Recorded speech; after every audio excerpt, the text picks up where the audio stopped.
On va commencer. Donc, bonjour tout le monde. Je me présente. Je suis Dan Furukawa Marquez. Je suis professeur au département de sociologie de l'Université Laval, au Québec. Et je suis également titulaire de la chaire Alban d'Amour en sociologie de la coopération.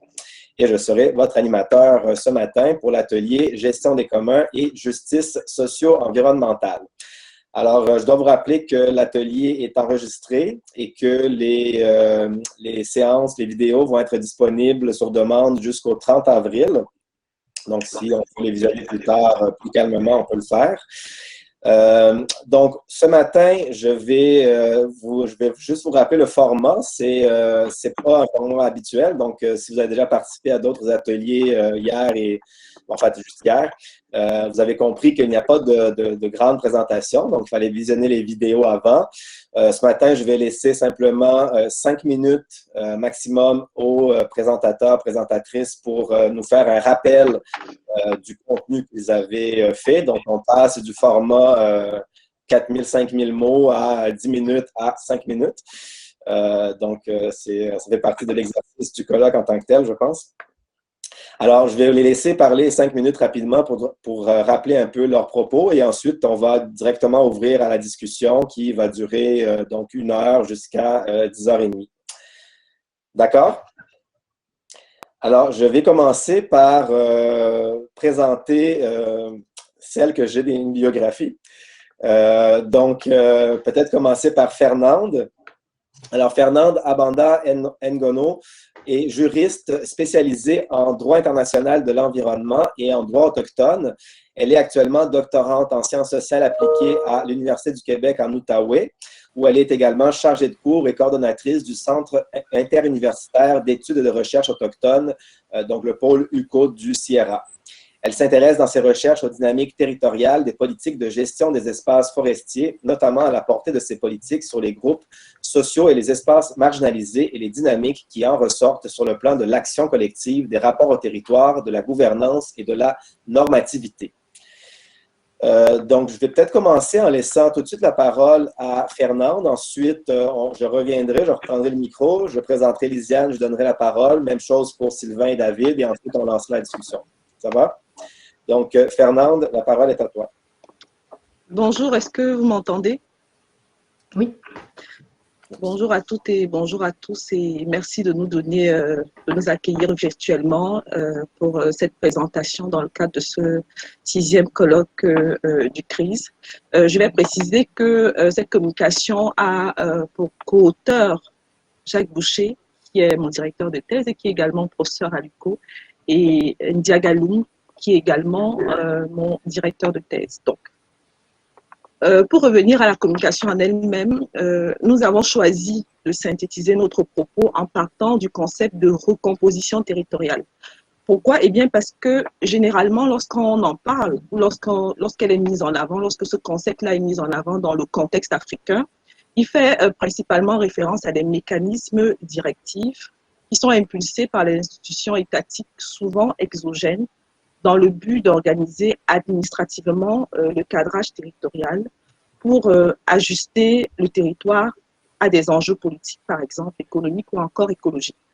Autant dans le cas qui est le nôtre, celui de la réserve de Fondouja, notre cas nous démontre une autre trajectoire de la recomposition territoriale qui, elle, est le fait d'une dynamique endogène qui est impulsée par les acteurs communautaires locaux qui ont décidé de s'affranchir des obstacles qui leur sont imposés dans le classement de leur territoire ancestral dans la liste du patrimoine mondial de l'UNESCO comme bien naturel.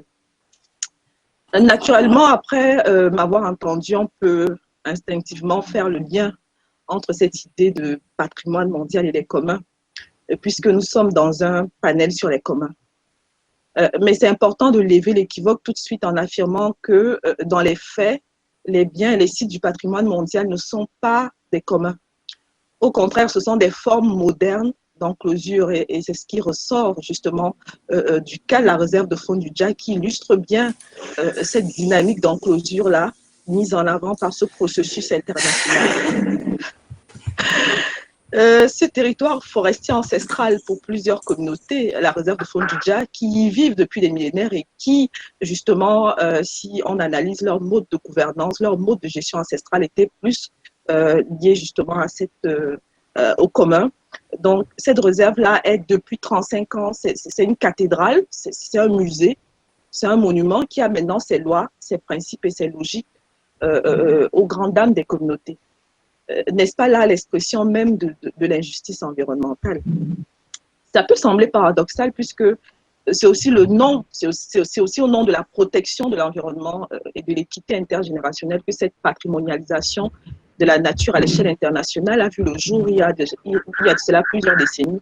C'est d'ailleurs ce qui était à l'ordre du jour, justement, lorsque ce concept-là de patrimoine mondial a été proposé, notamment lors des échanges pendant la convention de l'UNESCO. Quoi qu'il en soit, ce qui est particulier ici, c'est la dynamique que génère cette tension entre ce marquage-là, ce classement de la boucle du Dja en patrimoine mondial et les mécanismes traditionnels d'inscription territoriale des communautés, comme par exemple leurs droits fonciers coutumiers, leur système de gouvernance. Généralement, dans la littérature sur les territoires en Afrique, ce type de tension est souvent vu en termes de résilience des systèmes traditionnels, soit en termes d'homogénéisation. Généralement, on va dire que lorsqu'il s'agit, par exemple, d'une aire protégée, soit les politiques descendantes s'imposent aux communautés et s'imposent aux systèmes locaux, soit alors il y a une rupture totale avec ce qui est proposé. Donc, dans le cas de la réserve du Dja, qui est notre site d'étude, on constate que cette tension favorise l'émergence de l'action des communautés ancestrales. Tout d'abord, il n'y a ni résilience, ni homogénéisation, mais plutôt hybridation des territorialités au niveau local en ce qui concerne les systèmes de tenue ou les modalités de gestion, par exemple. Les communautés de la réserve du Dja ont conjugué stratégiquement les principes et les logiques du patrimoine mondial qui leur ont été imposés et celles de leur système coutumier. On voit donc qu'ici, la recomposition est d'abord stratégique parce que les communautés essayent de se réapproprier le processus de patrimonialisation en dépatrimonialisant justement ce territoire-là et en le repatrimonialisant avec leur identité et leur logique. Et ils se positionnent ainsi comme les acteurs à travers, entre autres, l'émergence des instances organisationnelles. C'est donc quelque part une forme d'innovation par le bas, car elle permet aux communautés de redéfinir la maîtrise sociale du territoire à l'échelle locale et de résorber la marginalisation de ces territoires et quelque part de rétablir l'équité. Voilà donc résumé ce que je peux dire à propos, ce qu'on peut dire rapidement en ce qui concerne ce que nous avons présenté. Je vais sortir dans mon propos en revenant justement sur ce concept-là de postmodernité territoriale que j'ai mis en avant, que nous avons mis en avant dans notre présentation. Est-ce que cette hybridation des représentations, des modalités de tenue et de l'action, est-ce que ça peut conduire à ce que certains auteurs ont appelé la postmodernité territoriale, en tout cas dans le cadre de mon terrain? Il y a justement une sorte d'imbrication qui n'a rien à voir avec ce qui était avant et ce qui est proposé. Donc, on peut dire ça comme ça. Je vais laisser peut-être la parole à Jacques Boucher, qui est mon directeur de thèse, peut-être s'il veut ajouter quelque chose à propos. Sinon, j'ai résumé de façon... Merci. Est-ce que vous m'entendez bien? Oui. OK. Moi, j'ai comme un bruit de fond. Je m'entends en double, mais bon, si c'est juste moi, ça va. Je vais malheureusement devoir passer la parole à la prochaine présentation parce que c'est vraiment 5 minutes par présentation. On pourra peut-être revenir dans la discussion sur le concept de postmodernité territoriale. C'était une des questions que j'avais moi-même pris en note pour vous poser. Donc, je vais passer la parole à Lisiane Lomazy. Donc, Lisiane est étudiante au doctorat conjoint en communication à l'UQAM et membre du Centre de recherche interuniversitaire sur la communication, l'information et la société, le CRISIS, du groupe de recherche sur l'information et la surveillance au quotidien, le GRISC, du groupe d'études de recherche axée sur la communication internationale et interculturelle, le GERACI, Et sa thèse réalisée sous la direction de Marc Ménard porte sur l'investissement d'impact et les communs, ou le commun. Ses travaux, qui portent notamment sur les communs, le numérique et l'intelligence artificielle, s'inscrivent en économie politique de la communication ainsi qu'en études culturelles. Donc, Lisiane, la parole est à toi.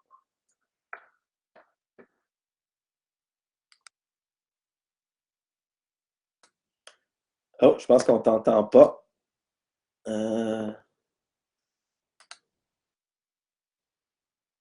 Voilà. Est-ce que vous entendez? Lisiane? Oui. Ah, voilà. OK. Ah, on m'entend? Oui. D'accord, parfait. Je vais réactiver mon partage d'écran. Voilà, c'est bon. Donc, dans ma présentation, j'étais revenue assez brièvement sur les fondements idéologiques du discours hégémonique sur la propriété, en mentionnant en gros les deux grands ensembles d'arguments qui ont influencé en fait le discours qui continue à être dominant actuellement sur la propriété privée, qui étaient les théories du droit naturel, qui considèrent donc la propriété comme un droit naturel et comme faisant partie de l'ordre des choses, et une approche plus conventionnaliste, hein, donc qui considère la propriété comme une convention qui est reconnue par une autorité politique et qui vise à atteindre certains objectifs sociaux. Donc, on retrouve deux grandes figures en fait qui ont influencé le discours sur la propriété, hein, au niveau des théories du droit naturel, notamment la figure de John Locke, et au niveau de l'approche conventionnaliste, celle de Jeremy Bentham. Ces influences, elles sont importantes parce qu'elles ont alimenté le discours, à la fois une conception libérale de la propriété comme un droit individuel, absolu, donc d'un individu qui est exercé par rapport à une chose, et également le discours néolibéral sur la propriété privée comme étant la plus efficiente d'un point de vue économique et qui évince toute question de justice sociale, étant donné qu'il y aurait une égalité formelle entre les individus par rapport à la propriété, donc qui exclut purement et simplement toute réflexion en termes de justice sociale. Dans la littérature, quand on analyse un petit peu la manière dont est analysée la propriété des communs, il y a trois grands corps théoriques. Il y a tout d'abord l'approche d'Elinor Ostrom et d'Edela Schlager, qui est en fait un peu l'approche la plus répandue pour le coup sur les communs. Donc, qui postule en fait que les communs peuvent constituer une voie, une troisième voie entre propriété privée et propriété publique qui serait tout aussi efficace économiquement. Donc, on n'est pas très loin finalement de l'approche néolibérale. Et qui postule en fait la nécessité de repenser la propriété en tant que faisceau de droits, donc un ensemble de droits, mais aussi un ensemble d'obligations, c'est important, par rapport à une ressource qui sont donc ces droits et ces obligations distribués entre les individus. Elle n'exclut pas par contre le dernier faisceau du faisceau de droits qui permet en fait finalement d'aliéner la ressource, et c'est assez important parce que on voit bien qu'il ne s'agit pas d'une remise en cause de la propriété privée. L'approche de Dardot et Laval, qui elle est beaucoup plus politique, hein, qui vise réellement à remettre en cause le droit de propriété et a fortiori la propriété privée, en postulant que l'institution politique continue du commun permet de rendre le commun à la fois inaliénable et inappropriable, étant donné que le commun, ce n'est pas la ressource, ce sont l'ensemble des relations sociales par rapport à la ressource et entre les participants en commun. Et puis l'approche de Hart et Negri, qui, elle, est beaucoup plus sceptique quant à une quelconque utilisation du droit, tel que ça a été postulé par Ostrom et Schlager, la notion de faisceau de droit, pour parvenir finalement à constituer un barrage par rapport aux tentatives d'appropriation, qu'elles viennent à la fois de l'État ou du capital. Eux, ils reprennent en fait finalement l'approche marxienne, l'approche qui a été formulée par Marx, qui est l'approche politique d'expropriation des propriétaires. Et pour terminer, très très brièvement, les principales limites en fait de ces approches, premièrement, c'est que dans certains cas, elles sont assez éloignées de la réalité du terrain, ou alors elles portent sur des communs qui sont à très très petite échelle. L'approche d'Elinor Ostrom, elle évince complètement la dimension politique de la propriété, donc l'ensemble des rapports de pouvoir, que ce soit à l'intérieur des communs ou même à l'extérieur des communs. Elle postule simplement qu'il est nécessaire au final d'élaborer des règles au sein même du commun qui permettraient finalement un bon fonctionnement en vue d'une efficience économique. Et finalement, la principale limite finalement de l'approche de Dardo et Laval et de Hart et Negri, qui eux sont partis principalement du mouvement des Beni Comuni en Italie, c'est d'insuffisamment prendre en considération l'environnement institutionnel, même si ça a été réalisé dans le cadre d'autres ouvrages. Pour Hart et Negri, par exemple, ils l'ont fait dans le cadre d'Empire, de repenser finalement les modifications de l'architecture juridique sous le capitalisme néolibéral, mais ils le mettent assez peu en lien avec leur analyse sur les communs et la question de la propriété.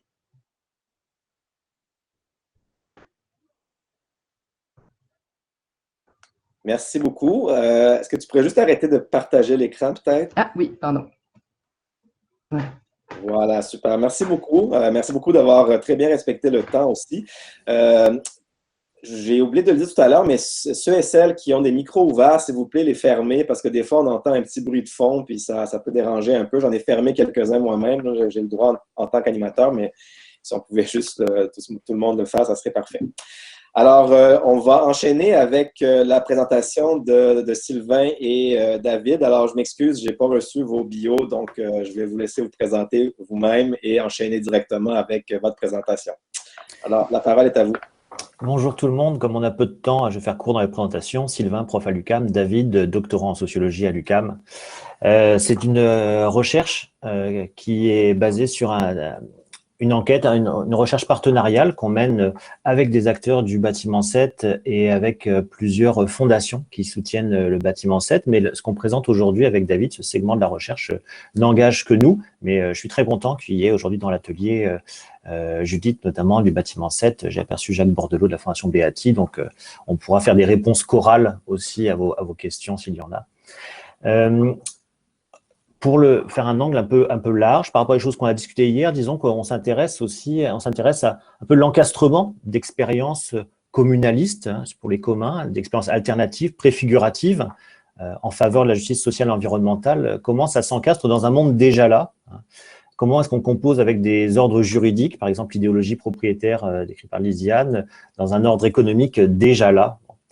Et quand on s'intéresse aux travaux sur les communs, aujourd'hui, il y a beaucoup de choses sur leur portée politique, leurs promesses émancipatrices, mais il y a assez peu de choses sur leurs conditions de possibilité et d'accomplissement formel, très concrètes. Et encore plus les enjeux de financement, qui sont un peu souvent vus comme une espèce de contraintes externes ou de détails logistiques, de mal nécessaires. C'est un sale boulot dont quelqu'un doit bien s'occuper. Nous, au contraire, on s'intéresse frontalement un peu à la micropolitique du financement. Donc, c'est-à-dire à la fois les choix politiques qui fondent les orientations financières, le fait de solliciter tel bailleur ou au contraire de refuser d'être financé par un tel, de fixer tel tarif pour une activité ou la maintenir rémunérée. Donc, toute cette micro-politique du financement, c'est aussi toutes les expérimentations, les luttes, les débats pour imaginer un peu des innovations sociales et financières qui mettent en cohérence les instruments financiers et la mission de l'organisme. Donc pour nous, en fait, le financement, c'est pas du tout une contrainte, un sale boulot nécessaire, c'est aussi en fait un travail politique, comme l'action militante plus classique, pour dénaturaliser des manières de faire routinières, pour inventer des alternatives.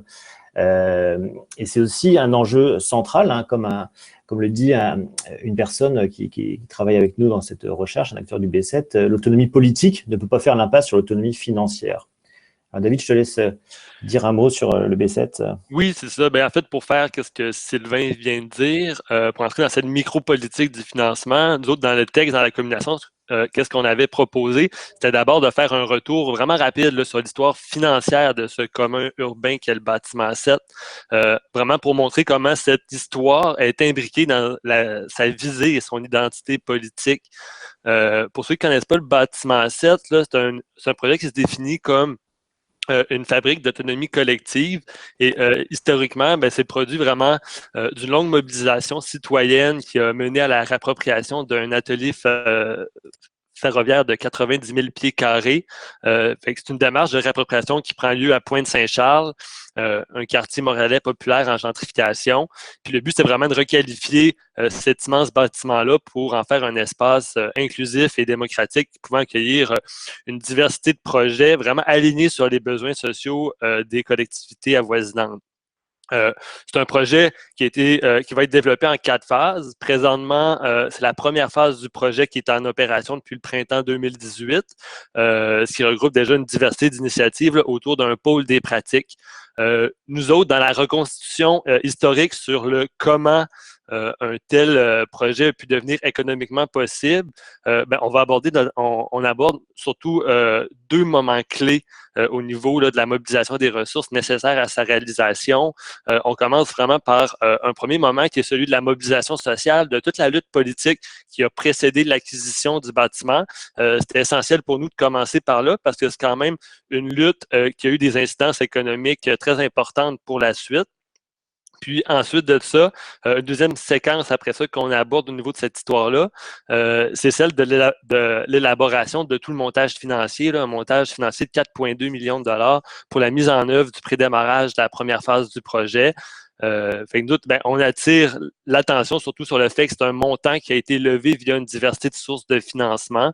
Puis vraiment, quand on regarde ce montage financier-là, c'est vraiment là qu'on entre dans cette micro-politique dont parle Sylvain au niveau du financement, parce qu'on peut observer qu'il y a plein de préoccupations politiques des porteurs et des porteuses du B7 qui teintent le rapport aux différentes stratégies de financement qui sont utilisées.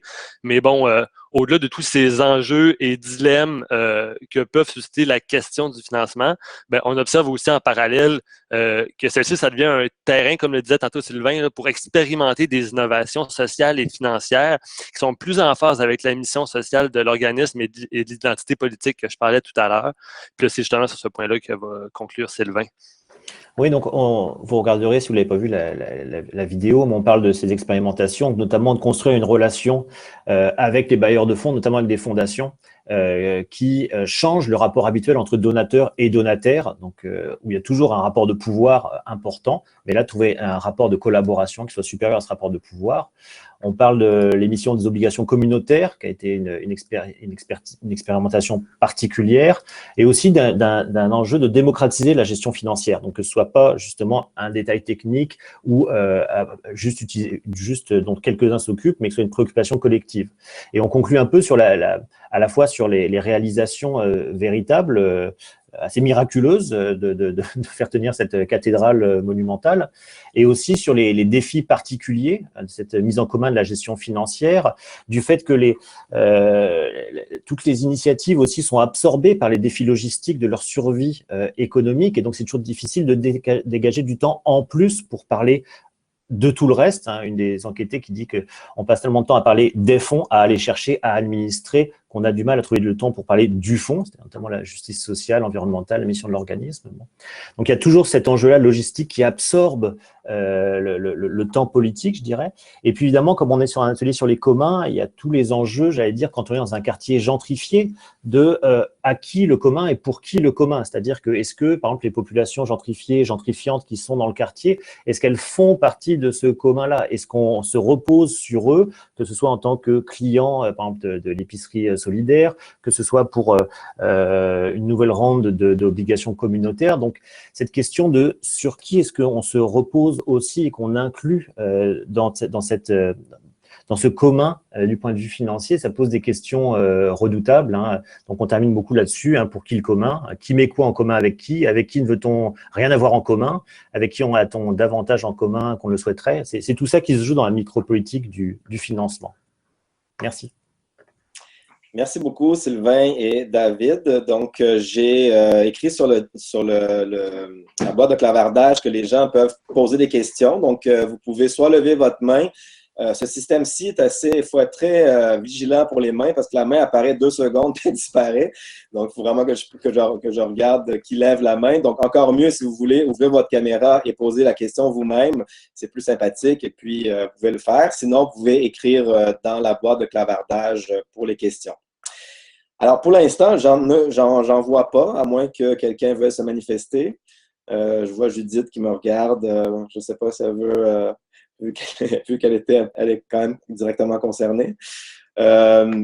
Sinon, moi, j'ai évidemment préparé quelques questions pour vous. Donc, je vais peut-être faire un petit tour je vais vous laisser faire un petit tour de parole. Donc, pour Fernande, et Jacques Boucher peut compléter évidemment.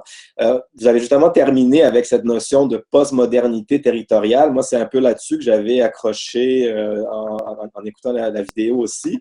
Vous la définissez comme la configuration territoriale du dépassement des attributs imposés par l'État moderne et la remise en scène du coutumier et des droits communautaires.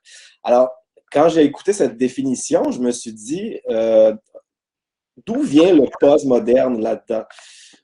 Est-ce que c'est parce que c'est la remise en question de l'État moderne, donc on est dans le postmoderne? Est-ce que c'est dans une approche dite plutôt post-structuraliste, ou constructiviste un peu exacerbée? Alors, d'où vient le terme postmodernité pour qualifier ce phénomène-là? Je me suis posé la question. Pour Lisiane, alors, c'est une très belle revue de la littérature sur la question de la propriété, depuis le droit naturel chez Locke ou encore le droit conventionnaliste chez Bentham, pour arriver finalement à l'approche d'Ostrom contrastée avec Dardo-Laval puis Artenegri. Mais je me demandais à la fin, et j'imagine que c'est peut-être un travail en construction là, que tu présentes, mais qu'est-ce que tu en retires de tout ça, finalement? Qu'est-ce qui, pour toi, est important là-dedans? Je vois bien le contraste entre les approches, bon, droit naturel, etc. Mais qu'est-ce qui, pour toi, finalement, est intéressant là-dedans et qu'est-ce que tu veux en faire avec ça? Et puis pour Sylvain et David, eh bien, vous avez vous-même soulevé les questions à la fin qui sont un peu peut-être les questions controversées. Donc, pour qui le commun, qui met quoi en commun avec qui a-t-on davantage en commun qu'on le souhaiterait? C'est les questions que Sylvain a terminé la présentation avec. Je pense que c'est des questions effectivement importantes. Cette idée, cette question de quel impact, dans le fond, quand un commun s'installe dans un quartier, dans un lieu, quel impact ce commun a dans le quartier? Donc, pas nécessairement celles et ceux qui l'ont construit, mais celles et ceux qui habitent là. Et comment faire pour créer une interaction véritable avec ces gens-là, etc. Donc, je pense que ça, c'est une réponse qui va varier beaucoup d'un contexte à l'autre, d'un cas à l'autre. Je pense à Barcelone où j'ai eu l'occasion de voir plusieurs bâtiments 7. On a visité en fait, Barcelone à 183 bâtiments 7, ce qui est assez impressionnant. Donc, on a visité quelques-uns avec Jonathan, que je pense qu'il est dans l'audience aussi. Et puis, dépendamment du quartier, on se rend compte qu'il y a des effets différents qui vont avoir sur le quartier, sur la population du quartier, etc. Donc, comment on fait peut-être pour réfléchir ça avec cette question-là? Et puis, la question de l'autonomie financière, je pense qu'elle est assez centrale, effectivement. C'est quelque chose que peu de gens s'attaquent à ça. Moi-même, je fais affaire avec cette question-là puisque j'ai une chaire qui est financée par un don d'un donateur privé et je fais de la recherche avec cet argent-là. Donc, je me pose ces questions-là personnellement aussi. Alors, je pense que c'est vraiment des questions intéressantes et importantes à poser. Alors voilà, donc je vais peut-être laisser un autre tour de table aux présentateurs, présentatrices et puis, entre-temps, je vais prendre des questions dans le clavardage et si vous avez des questions, vous pouvez lever la main aussi. Alors, Fernand. Oui, je vais, concernant la notion de postmodernité territoriale, de postmodernité en elle-même, il est vrai que le concept même de postmodernité peut s'avérer problématique tant ses significations sont multiples. Il peut laisser croire effectivement à un dépassement de la modernité, mais dans le cas de la recherche et aussi par rapport à ce que certains auteurs ont mis en avant, ce n'est pas le cas. Donc, la postmodernité ici, c'est comme nous l'avons expliqué, c'est aussi comme vous l'avez décrit aussi à un moment, ça va avec la construction, ça va avec la mutation des conceptions.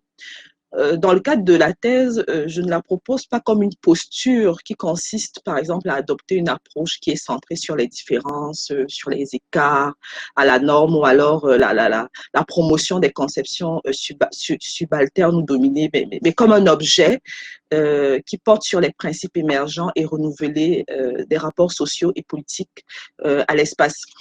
L'une des personnes qui a vraiment systématisé ce concept-là, c'est à la suite de Dehaye et Sénéca, c'est Frédéric Géraud, c'est un géographe qui a expliqué que le concept de postmodernité territoriale traduit en fait une nouvelle configuration territoriale qui est caractérisée justement par ce que j'ai expliqué dans ma vidéo, par le dépassement des attributs qui sont imposés par l'État moderne et la remise en selle du coutumier et des droits communautaires. Donc, généralement, dans la littérature, on va parler d'hybridation, d'imbrication, mais aussi on se rend compte que ces concepts-là traduisent la même chose en ce qui concerne la postmodernité territoriale. Il y a des auteurs comme Justine Gagnon qui ont mis justement cette recomposition stratégique-là en avant avec des exemples en ce qui concerne, je crois, les communautés, les populations du Saguenay.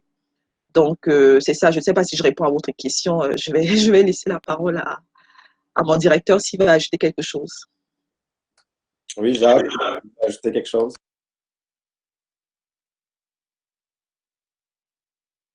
Il manque le micro. Le micro est fermé. Ici, oui. Bon, d'accord. Je tapais sur mon image et il fallait taper en bas. Alors, moi, je laisse Fernande répondre parce que c'est quelque chose de nouveau qu'elle apporte dans sa thèse et elle est beaucoup mieux équipée que moi sur ce plan-là actuellement. Mais disons que de façon générale, je comprends que lorsqu'on parle de postmodernité des espaces ou territoriales, c'est un dépassement des institutions modernes, en quelque sorte, beaucoup autour de l'État. Alors, mais sa thèse est fort intéressante sur ce plan-là, dans le sens que les communautés locales, des communautés autochtones, réussissent elles ont différentes stratégies, mais réussissent à reprendre de l'initiative et de l'autorité sur leurs droits coutumiers, en quelque sorte, sur leur mode de vie coutumière. Alors, et ça, plus on va documenter des expérimentations comme ça, de sorte qu'en dépit de la patrimonialisation, des acteurs sur le niveau local arrivent par mode d'hybridation à divers niveaux, en quelque sorte, à reconstituer leur territoire. Merci beaucoup. Donc, je vais continuer le tour de table. Alors, je vais donner la parole à Lisiane. Je vois déjà beaucoup de questions apparaître, donc on va avoir des discussions qui vont suivre aussi. Oui, merci beaucoup pour la question qui me permet de prolonger mon propos. En fait, ce que j'en retiens de cette revue littérature, c'est principalement une conception qui est relationnelle de la propriété qu'on retrouve chez Ostrom et qui est également politique de la propriété qu'on retrouve chez Dardot et Laval et chez Hart et Negri. Ce qui est intéressant tout particulièrement, moi, dans mon travail, c'est plutôt l'approche de Hart et Negri, en fait, qui ont étudié différentes situations problématiques dans laquelle la question de la propriété s'est posée, notamment dans le cadre, je le disais tout à l'heure, du mouvement des Beni Comuni en Italie, donc qui était un mouvement qui était contre la privatisation de l'eau à la base, donc qui postulait l'eau comme bien commun, qui ensuite s'est étendu aux lieux culturels. Et un grand nombre de juristes ont pris part en fait à ces mobilisations, notamment dans des théâtres, au Teatro Valle, à Rome par exemple. Et la question juridique s'est assez rapidement posée parce que, outre l'occupation temporaire, il y avait la question de la pérennisation en fait du lieu qui posait la question de quelle structure juridique pour permettre de pérenniser le commun. Donc c'était une question très concrète en termes de propriété, le passage de l'occupation à l'appropriation et qui ne soit pas une formule d'appropriation qui corresponde finalement à l'appropriation privative qui souhaitait absolument rejeter, étant donné qu'il s'agissait d'agir contre la propriété privée dans ce cas-ci. Donc en fait, c'est principalement cette conception-là qui est relationnelle et politique de la propriété. Et ce qui est intéressant également chez Hart et Negri, c'est qu'ils ont été constamment en dialogue avec des juristes qui leur ont avancé certains arguments au fil de leurs ouvrages, suite à l'apparition d'Empire, suite à l'apparition de Commonwealth, et dans leur dernier ouvrage Assemblée, ils reviennent en fait sur les critiques qui ont été opposées et certaines solutions qui avaient été avancées, comme le recours par exemple à la notion de faisceau de droit qu'on retrouve dans la tradition juridique anglo-saxonne, mais qu'on va retrouver aussi dans la tradition civiliste sous la conception de branche, hein, donc c'est une conception assez similaire. Et en fait, ils font un retour critique par rapport aux limites, finalement, d'utilisation du droit comme outil d'émancipation. Et ça, c'est assez important. C'est aussi assez important parce qu'ils laissent finalement, ils sont assez désillusionnés par rapport aux mécanismes juridiques qui peuvent être opposés finalement aux tentatives d'appropriation à différents niveaux, que ce soit par l'utilisation du droit constitutionnel, ce qui était proposé en Italie, donc c'est-à-dire de faire des communs en fait une inappropriabilité constitutionnelle, donc de l'inscrire dans la constitution italienne, puis c'est ce qui a été proposé par plusieurs commissions et qui n'a jamais abouti, notamment la commission Rodotà, qui en fait finalement ne s'est jamais traduit par une constitutionnalisation et qui posait différents problèmes parce que là aussi on a un postulat des communs comme droit humain. Or, l'ensemble des organisations internationales, après le mouvement altermondialiste, ont repris le discours autour des droits humains, donc ça posait un problème. Et troisième et dernier point, ce qui est avancé par Arte Negri et que je trouve particulièrement intéressant, c'est de dire que le droit du commun n'est pas un droit social. Et je pense, bon après ils développent très peu ce point-là, mais au regard de l'ensemble de leurs ouvrages, ça s'inscrit notamment par l'émergence du droit social qui est lié à l'État-providence, à l'État social qui a laissé de côté, je ne vais pas revenir là-dessus, mais qui a laissé de côté notamment l'accumulation qui était réalisée dans les pays du Sud, mais également l'accumulation qui était réalisée sur la base de l'exploitation du travail domestique des femmes. Donc on comprend pourquoi ils ne souhaitent pas revenir finalement à une conception qui irait chercher l'État, un retour finalement à l'État-providence, qui selon eux n'est pas souhaitable et qui me semble tout de même assez intéressant étant donné qu'habituellement on tend quand même la plupart du temps à se replier en quelque sorte sur un appel au retour de l'État-providence. Et dernier point qui va probablement continuer à ouvrir la discussion, je pense, c'est que la propriété, c'est une garantie qui est avancée pour aller chercher des financements. Donc la question de la propriété, c'est une question qui est intrinsèquement liée à la question du financement, en fait. Donc ce sont deux questions qui vont ensemble. Et la propriété, ça ne consiste pas simplement à choisir une structure juridique pour s'approprier un lieu, par exemple, mais étant donné que ce sont des relations sociales, à être de manière constante, finalement, réinterrogées, notamment par rapport à l'environnement qui entoure le commun. Et là, je pense que ça fait assez directement écho avec les problématiques qui ont été soulevées quant aux relations avec l'entourage du bâtiment 7, par exemple. Très bien, merci beaucoup. Juste avant de continuer le tour de parole, je vois ici que mon collègue Jonathan, très rapide comme d'habitude, est allé chercher la définition de la postmodernité territoriale chez Frédéric Giraud et nous l'a mis dans le chat. Donc, ça a à voir avec la mutation des conceptions. Nous la proposons non pas comme posture qui consisterait à adopter une approche centrée sur les différences, les écarts à la norme et la promotion de conceptions subalternes ou dominées, mais comme objet portant sur des principes émergents et renouvelés de rapports sociaux et politiques à l'espace. Donc voilà votre définition de postmodernité territoriale. Pour continuer sur Lisiane, je ne sais pas si tu connais l'ouvrage Au-delà de la propriété pour une économie des communs de Bona Boritz. Donc, je pense que ça rejoint beaucoup les préoccupations que tu soulèves. Et là, on est dans une posture assez radicale. Donc, exit la propriété tout court. On rentre dans autre chose. Mais en tout cas, il y avait place à dialoguer avec ça. Donc, je vais revenir au bâtiment 7. Et là, je vois il y a au moins 3 questions dans le chat aussi qui sont dirigées à vous. Donc, peut-être qu'avant de vous passer la parole, je pourrais les lire déjà et comme ça, vous pouvez déjà enchaîner avec ces questions-là. Donc, Valérie Lheureux qui dit ma question s'adresse à Sylvain David. À quel point l'expérience du B7 est-elle reproductible? Il me semble qu'il a servi de cas modèle depuis tous ses débuts et a réuni différentes conditions très conjoncturelles. Donc, autrement dit, peut-être que à d'autres lieux, d'autres espaces, ça serait différent. Marie Béga, encore à vous. Pour rebondir sur la conférence de ce matin de Jean-Baptiste Combi concernant le rapport de classe, je voulais savoir comment la gentrification pouvait complexifier les questions autour de l'enjeu écologique. Comment se comprendre et partager des communs? Et la question est adressée également à Judith qui est ici présente. Et puis, René Audet dit « Sylvain, dans d'autres travaux, nous avons montré que l'innovation sociale émerge souvent d'un travail pour concilier des tensions, des contradictions au sein d'une initiative. Est-ce que B7 arrive à concilier les tensions qui se révèlent dans le travail de financement?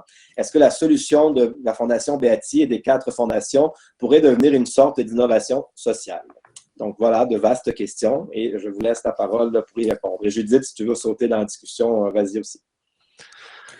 Je peux Ok. Ah ouais. Facile, facile. Tu veux partir, David? Je peux commencer peut-être sur la première, là, au niveau de la réplicabilité d'une initiative comme le bâtiment 7. En fait, moi, c'est quelque chose qui m'intéresse beaucoup. Depuis cet été, je suis impliqué notamment à un autre projet similaire dans le sud-ouest, qui est le projet de la Malting, un gros projet aussi de réappropriation d'une usine. Donc, il y a aussi ces questionnements-là qui bousculent d'autres projets, à savoir, est-ce que nous aussi, ça serait possible d'aller de l'avant? Puis, nous, dans l'expérience qu'on a vue au bâtiment 7, c'est sûr que la façon que certains militantes ont expliqué la possibilité que le bâtiment 7, il y en a qui parlaient d'une tempête parfaite, dans le sens qu'il y avait plusieurs axes qui étaient alignés, autant au niveau d'une ouverture politique, où il y avait eu un changement d'élus qui était beaucoup plus réceptif aux demandes du terrain, puis aussi au niveau des subventions publiques disponibles, il y a une espèce d'alignement qui a fait en sorte qu'il y a plusieurs subventions qui ont pu être prises par le bâtiment 7. Donc ça, c'est des trucs qui sont difficiles à dire si d'autres projets pourraient bénéficier des mêmes conditions favorables. Peut-être pour apporter un premier élément de réponse. Je ne sais pas si Sylvain ou Judith, vous avez d'autres choses à amener. Non, mais c'est ça, disons qu'il y a je pense qu'il y a plein d'expériences où c'est l'engouement pour les communs, l'action de la réappropriation des bâtiments industriels, tout ça, c'est des choses que beaucoup de gens ont dans la tête, puis ils se disent c'est possible, mais voilà, il y a eu des choses aussi conjoncturelles. Le fait que ce soit, faut pas perdre de vue ce qu'on dit dans la communication, c'est que c'est une histoire de lutte très longue en fait. Et il faut pas penser que le bâtiment 7 commence au moment de son ouverture. Donc il y a une histoire souterraine beaucoup plus longue qu'il faut avoir en tête. Donc voilà, il y a des temporalités particulières. Je vais répondre aux autres et puis peut-être, si Judith, toi, tu veux revenir aussi après là-dessus, ce sera possible. Par rapport aux autres questions sur ces enjeux, notamment mixité, etc. Oui, alors ce qui est intéressant, c'est que les fondations, en fait, qui vont se mettre ensemble pour financer, pour appuyer le bâtiment 7, en fait, vont financer justement 2 projets, ce qu'on explique, dont un qui s'appelle, le plus important, qui s'appelle Agir pour la mixité. Le bâtiment 7, comme initiative, quand il est imaginé, c'est vraiment par rapport au territoire de Pointe-Saint-Charles, qui est un territoire très populaire, très militant aussi. Et il y a cette idée, en fait, de faire, d'avoir une initiative qui serve ce Pointe-Saint-Charles-là. Bon. Et cette préoccupation-là, c'est un peu, c'est l'étoile, un peu, c'est l'horizon que ces militants ont en tête. Et l'apport des fondations, ça peut sembler très contre-intuitif par rapport à ce qu'on peut imaginer de fondations, notamment de fondations privées. En fait, les fondations privées vont appuyer justement le rapport. Ça va être notamment ça va appuyer des salaires pour que cette préoccupation transversale-là, c'est-à-dire que le bâtiment 7 reste non seulement accessible, mais une manière d'aller chercher en fait les populations qui, a priori, peuvent être plus loin à cause de barrières culturelles, symboliques, géographiques, en gros, des classes populaires, on va dire comme ça. Et donc, que ce soit l'école d'art, l'épicerie, l'arcade pour les jeunes, comment trouver des manières pour que ce commun, justement, les rejoigne. Bon, et c'est les fondations vraiment qui vont financer ça, parce que c'est des postes qui sont infinançables par des fondations, par des subventions publiques, par le fait d'autogénérer des revenus assez pour non seulement faire tourner la boutique qui est immense, mais en plus financer ça en plus. Donc c'est très particulier cette histoire-là. Sur ce rapport au milieu populaire dans le quartier, il faut voir aussi que cette initiative-là va être bousculée par la Covid. C'est-à-dire que la mise en place de ces démarches-là pour cette réflexion et pour aller chercher ces populations-là va être bousculée. Et en même temps, en fait, ça va donner une nouvelle centralité à certaines initiatives du bâtiment 7. Par exemple, l'épicerie solidaire, dans le contexte de la Covid, par des collaborations avec les banques alimentaires, va voir arriver à elle une nouvelle population, en fait, une nouvelle clientèle, pour le dire comme ça, parce que c'est un désert alimentaire, Pointe-Saint-Charles, parce que, bon, de la même manière, les jardins, tout l'espace jardin collectif qui se développe pendant la pandémie va devenir un lieu très important pour des gens du quartier aussi. Donc, tout d'un coup, des populations qui pouvaient se sentir plus loin du bâtiment 7 symboliquement vont y trouver aussi des ressources. Alors, bon, ça, c'est une première manière de répondre. La deuxième, c'est que, évidemment, quand on parle de la mixité, c'est par rapport aux classes populaires, mais aussi par rapport aux populations plus riches. Et là aussi, il y a tous les impacts volontaires, c'est-à-dire comment est-ce que le bâtiment 7 peut concourir aussi à nourrir une dynamique de gentrification. On le sait, des initiatives comme ça enfin, les gens comme moi adorent ça. Et le bâtiment 7 n'est pas fait pour moi dans sa mission, mais les gens comme moi, nous adorons ça. C'est ce qu'on a vu dans la conférence avant de Combi. Donc, ça, c'est très compliqué et ça renvoie aussi à une temporalité qui est que le quartier lui-même change. Donc, dans l'idée de faisons un projet pour Pointe-Saint-Charles, mais Pointe-Saint-Charles est en grande transformation et voit d'autres quartiers transformés. Donc, quand on dit que c'est pour le quartier, mais quel quartier? Le quartier tel que nous le découpons dans notre tête, tel qu'il est morphologiquement, Bon, et ça renvoie aux questions sur les tensions un peu de tensions structurantes qu'indique René. Oui, c'est des débats qui existent en interne, par exemple sur l'essence de la mixité. Est-ce que la mixité, c'est d'être ouvert pour les populations plus précaires ou c'est de faire cohabiter tout le monde, que ce soit dans les gens qui fréquentent, aussi dans les gens qui mettent la main à la pâte dans le bâtiment 7, entre les gens qui étaient là au début et qui viennent aujourd'hui, c'est normal, c'est pas les mêmes populations aussi. Donc, il y a tous ces enjeux de cohabitation et de qui décide pour qui le commun est et qui fait partie du commun. Et ça, c'est des questions difficiles et surtout que, je termine là-dessus, alors j'ai fait la pub pour la conférence de Combi, mais il y a aussi la conférence de Catherine Gibson que vous pouvez trouver sur le site, qui est quelqu'un qui a beaucoup réfléchi au commun, chercheuse australienne, et qui dit bien que dès lors que le commun n'est pas pensé comme une chose ou comme un lieu, mais comme un processus, voilà, la question de la communauté du commun, en fait, elle se construit au fur et à mesure. Elle n'est pas préexistante. Et on peut avoir une illusion qu'elle est préexistante parce que, oui, le bâtiment est là. Donc, c'est comme si il y avait le commun, il y avait la communauté. Mais en fait, c'est deux choses différentes. Et donc là, il y a un processus aussi qui est pas simple et où jouent voilà, des facteurs, ce que je voulais insister, des facteurs, des choses qu'on décide et il y a des choses involontaires, notamment la morphologie du quartier, etc. Ce qui s'est passé pendant la Covid. Bon.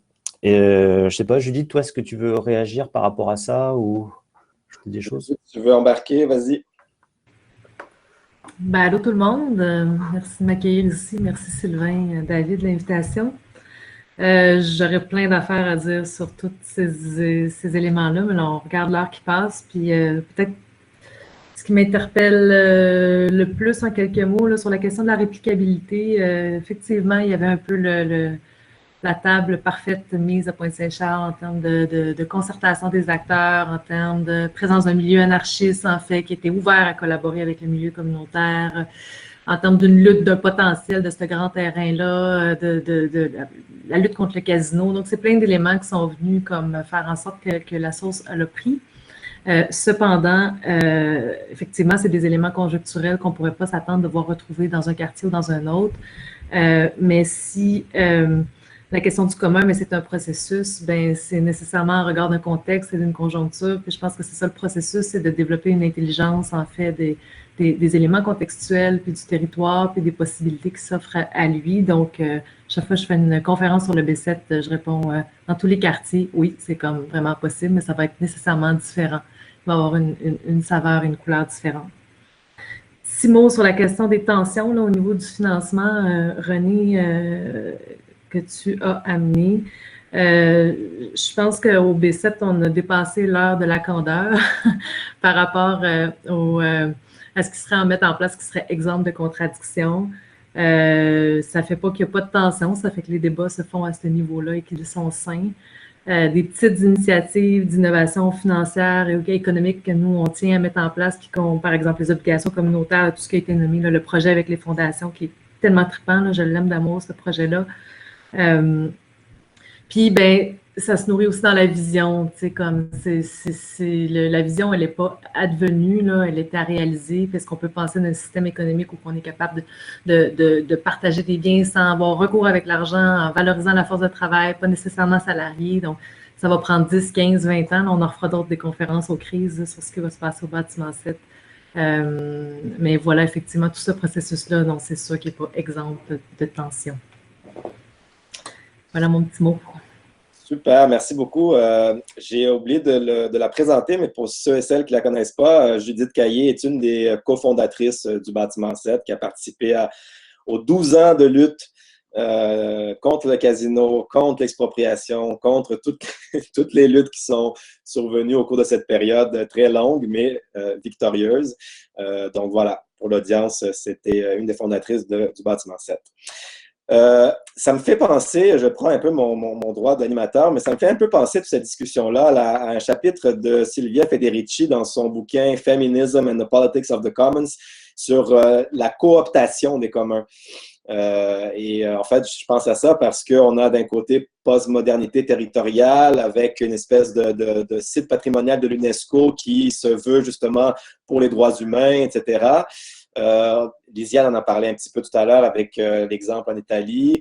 Et puis nous, on est en train de parler de contradiction de financement. Donc, cette question de la cooptation des communs, Federici la pose, par exemple, avec la Banque mondiale, qui va exproprier des peuples de leur territoire, justement en Afrique, au nom du bien commun. Parce que la Banque mondiale est mieux à même de protéger le bien commun que les peuples qui habitent dans le territoire. Donc, mais encore une fois, au nom du commun, au nom des biens communs. Ou encore même, elle va aller plus loin en disant les gated communities aux États-Unis qui ont des coops d'habitation, mais que c'est des coops d'habitation de riches et puis qui s'en balancent en fait de tout ce qui se passe à l'extérieur de la coop. Donc, des types des choses qu'on pourrait appeler des communs, mais qui ne sont pas vraiment les communs tels qu'on aimerait les voir. Et puis, ça revient peut-être dans cette question de la définition des communs. Dardo Laval, par exemple, vont dire que les communs, c'est une coactivité qui engendre des co-obligations et c'est en même temps un principe politique. Donc, c'est une espèce de boussole normative, une orientation pour ne pas perdre de vue, justement, c'est quoi le projet politique derrière. Et dans ce processus-là, on va créer des relations sociales, on va agir ensemble, on va prendre des décisions collectives. Et donc, c'est pas un bien, c'est vraiment les relations sociales, les pratiques quotidiennes qui sont engendrées dans ce phénomène-là. Donc, peut-être un moyen je jette un peu la réflexion en l'air, mais pour réagir à ces types de cas, dans le fond, qui se font réapproprier la chose par soit les institutions internationales, soit des gens avec un tout autre projet politique ou juste pour l'intérêt personnel, en fait, mais au nom d'un principe grandiose, consensuel, etc. Je ne vois plus d'autres questions dans le chat. Ah, Vincent Van Chandel. B7, est-ce que l'apprentissage fait par les fondations du travail conjoint avec les acteurs du projet peut leur servir ailleurs? Y a-t-il un transfert possible là aussi? Et puis, Fernand me demande la référence sur la cooptation des communs. C'est Silvia Federici. Donc la militante chercheuse féministe, dans son bouquin de 2019, Feminism and the Politics of the Commons. C'est ça la référence. Il y a un chapitre sur la cooptation des communs, un petit chapitre, c'est pas très élaboré, mais elle soulève la question. Est-ce que vous voulez réagir? Si quelqu'un veut réagir dans les présentateurs, présentatrices, je vous laisse la parole. Mais juste sur la question de Vincent Van Scandel, il y avait Jacques Bordelot de la Fondation Beati, il était là tout à l'heure, je ne sais pas s'il est encore là. Donc, s'il veut répondre, il serait le mieux placé. Bonjour Sylvain, bonjour à vous tous. Voilà. Oui, je me suis senti interpellé. Très brièvement, ce que je constate, je pense qu'il y a un appétit, chez plusieurs acteurs philanthropiques pour des approches collaboratives. C'est-à-dire que je pense qu'on est plusieurs fondations prennent la mesure là, des défis sociaux environnementaux, puis des limites même de leur capacité comme organisation de faire face à ces défis-là, puis d'être au rendez-vous des besoins des organisations. Fait que il faut savoir que le monde philanthropique, c'est un secteur où pendant longtemps, les organisations travaillaient là, en autarcie. Chacun, c'était une culture du privé. Chacun était très jaloux de ses prérogatives. Je commence à voir poindre, c'est ça, je pense, un changement de posture, je dirais chez quelques fondations. Là, je ne dirais pas que c'est un mouvement de fond, mais je pense que c'est ça, il y a un potentiel, je pense. Puis on le voit, là, nous, comme fondation, là, on est interpellés de plus en plus par d'autres qui disent, voilà, est-ce que BATI serait prêt à rejouer le rôle d'entremetteur avec d'autres autour de projets qui demandent, là, c'est ça, un investissement important en argent, en temps. Voilà ce que je peux répondre. Et il reste encore, je pense, là, je termine là-dessus, il reste encore un travail pour bien documenter. Qu'est-ce que, dans le fond, l'expérience du bâtiment 7, notre expérience commune, parce que le danger aussi, c'est ce qu'il faut éviter en même temps, c'est que à travers ces processus-là, le secteur philanthropique s'approprie un peu, là, puis s'approprie un pouvoir qui n'est pas le sien, hein, ou déresponsabilise le milieu. Fait que pour moi, il y a quelque chose là. Je pense qu'il devra... c'est ça, il y a un travail à faire pour documenter, voir les conditions à mettre en œuvre. Mais il y a un potentiel. Moi, je pense qu'il y a un potentiel et ça dit quelque chose là, de où on en est rendu là, au sein du secteur philanthropique. Merci beaucoup, Jacques, pour la contribution. Donc, Jacques, qui est directeur de la fondation BATI, donc une des 4 fondations qui a aidé à financer le B7 et d'autres projets aussi. Moi, je suis dans l'espace d'initiative ici à Québec. La fondation BATI était avec nous aussi. Je vois le temps filer. Je vais peut-être laisser un dernier tour de parole aux présentateurs, présentatrices en conclusion. Donc, un mot de la fin et puis on va terminer l'atelier après ça. Donc, peut-être revenir à Fernande dans l'ordre initial, Fernande, Lisiane et puis Sylvain et David. Donc, Fernande, je te laisse la parole. Donc, pour finir, je vais remercier les autres panélistes pour cette conversation très enrichissante. Concernant ma réflexion personnelle et ma réflexion dans le cadre de ma thèse, qu'est-ce que je peux ajouter? Je peux peut-être lancer une question qui me revient souvent. C'est vrai que c'est pas on n'a pas le temps de répondre, mais peut-être ça peut nous amener tous à la réflexion. C'est de se demander si finalement les communs, c'était pas une utopie. Et je vais laisser la parole à mon directeur de thèse, Jacques Boucher. Est-ce que vous avez quelque chose à dire, Monsieur Boucher? Peut-être le micro. Non, sur cette question-là, tu es plus avancé que moi dans la connaissance, Fernande, bien sûr. Sur la question de l'utopie, c'est une question qui revient assez à l'ordre du jour en termes de réflexion, et tout projet émancipatoire ou encore tout projet de transformation sociale est habituellement une projection utopique, c'est-à-dire soit par des aspirations ou sur le plan de l'économie sociale, on en parle beaucoup dans ce sens-là. Et c'est sûr que si on commence à s'interroger, lorsqu'on commence à s'interroger sur les communs, les possibilités de communs, c'est évidemment porteur d'utopie. Alors, une utopie, c'est évidemment, c'est sûr que si on le définit comme quelque chose d'irréalisable, d'irréaliste, c'est pas très aidant. Mais si on le définit comme une projection en avant qui nous permet d'envisager un projet émancipatoire, là, c'est autre chose. Merci. Super. Merci, Fernand. Merci beaucoup. Donc, Lisiane. Oui, je suis très contente d'avoir passé un moment avec vous ce matin. Et je voudrais remercier aussi l'évocation de Silvia Federici, dont on parle assez peu en fait dans les travaux sur les communs, qui a travaillé beaucoup avec Massimo De Angeli, notamment sur la notion de cooptation, et avec Georges Kafenzis. C'est pour ça qu'elle ne développe pas énormément dans le chapitre cette notion de cooptation, parce qu'elle a été développée ailleurs dans d'autres de ses travaux antérieurs. Mais justement, en fait, ce qui est intéressant avec Silvia Federici, c'est qu'elle a réhabilité, elle a relancé la discussion en fait sur le concept d'accumulation primitive, et surtout sur le fait qu'il s'agit d'un processus continu et pas d'une phase de développement du capitalisme. Et justement, je pense que c'est particulièrement intéressant par rapport aux discussions qu'on a eues. C'est effectivement qui est en mesure actuellement de financer et sur quel processus antérieur d'accumulation, cette capacité de financement actuelle repose-t-elle? Est-ce que c'est problématique ou pas? Et puis finalement, également par rapport au commun, oui, on est toujours, il y a toujours une menace de cooptation et il y a toujours finalement aussi une menace d'accumulation primitive continue qui continue à faire jour. Donc ça soulève, je pense, énormément de questions et il y a aussi énormément de perspectives qui sont tracées par Silvia Federici en mettant justement l'accent sur le fait que ce soit à l'extérieur ou à l'intérieur des communs, on est toujours transpercé, perforé, infusé, qu'on le souhaite ou non, par des rapports d'exploitation et de domination qui restent des rapports d'exploitation et de domination capitalistes. Donc peut-être terminer justement sur ces quelques réflexions qui ont été lancées par Silvia Federici et qui ont beaucoup porté à l'échelle internationale et notamment dans les travaux sur les communs. Merci beaucoup. Effectivement, en fait, plusieurs féministes parlent des communs depuis les années 70 et on oublie souvent ça.